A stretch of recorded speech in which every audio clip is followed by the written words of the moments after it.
Assalamualaikum warahmatullahi wabarakatuh.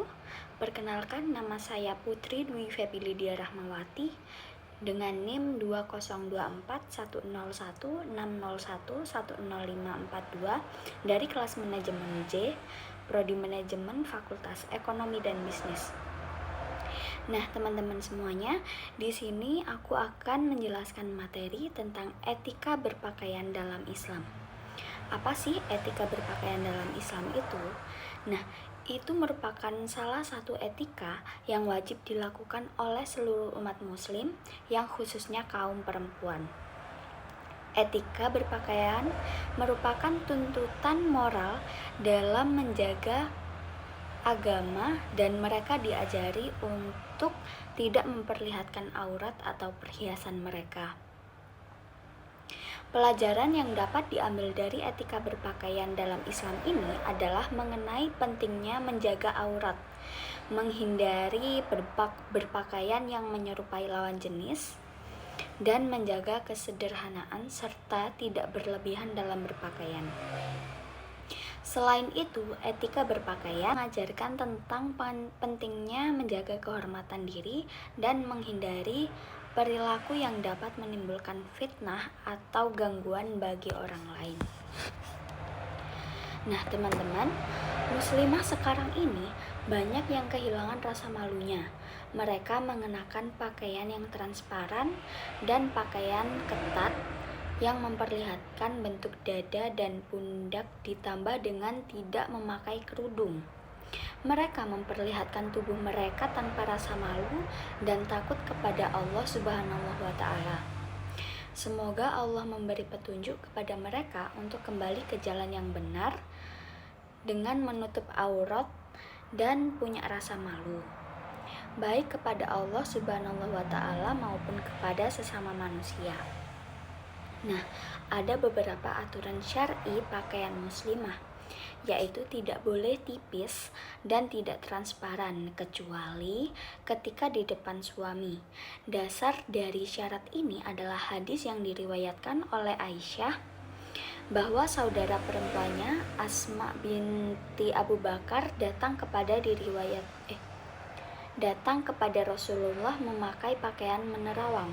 Rasulullah lantas berpaling darinya dan berkata, "Wahai Asma, jika seorang wanita telah memasuki masa haid, maka tidak boleh terlihat darinya, kecuali ini dan ini." Beliau mengisyaratkan pada wajah dan kedua telapak tangan. Sanad hadis ini terdapat Sa'id bin Bashir dan tidak termasuk rawi yang diperselisihkan.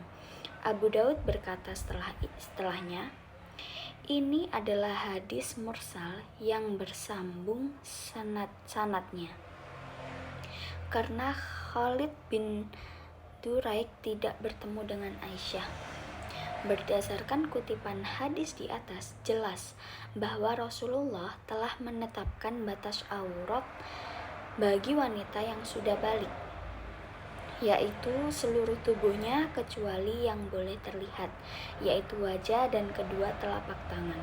Maka, ketika seorang berjilbab tetapi masih menampakkan apa yang dikecualikan, maka cara berjilbab yang demikian adalah kurang tepat. Pakaian ini menampakkan kulit yang tidak berpakaian sangat ketat sehingga menampakkan lekuk-lekuk badan. Pakaian yang transparan dan ketat pasti akan mengundang bukan saja perhatian, tetapi bahkan rangsangan. Rasulullah Shallallahu Alaihi Wasallam bersabda bahwa dua kelompok dari penghuni neraka merupakan umatku. Belum saya lihat keduanya.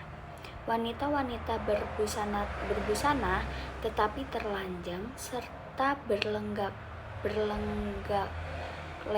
di atas kepala mereka, sesuatu seperti punuk unta. Mereka tidak akan masuk surga dan tidak juga menghirup aromanya. Dan yang kedua adalah laki-laki yang memiliki cemeti-cemeti seperti ekor sapi. Dengannya mereka menyiksa hamba-hamba Allah. disebutkan di hadis riwayat Muslim melalui Abu Hurairah. Berbusana tetapi terlanjang dapat dipahami sebagai memakai pakaian tembus pandang atau memakai pakaian yang demikian ketat sehingga tampak dengan jelas lekuk-lekuk badannya sedang berlenggak-lenggok dan melenggang-lenggokkan dalam arti gerak-geriknya, antara lain dengan menari atau dalam arti jiwanya miring, tidak lurus dan memiringkan pula hati atau berlenggak-lenggokkan pula badan orang lain. Adapun maksud dengan punuk-punuk unta adalah sanggul-sanggul mereka yang dibuat dengan sedemikian rupa sehingga menonjol ke atas bagaikan punuk unta.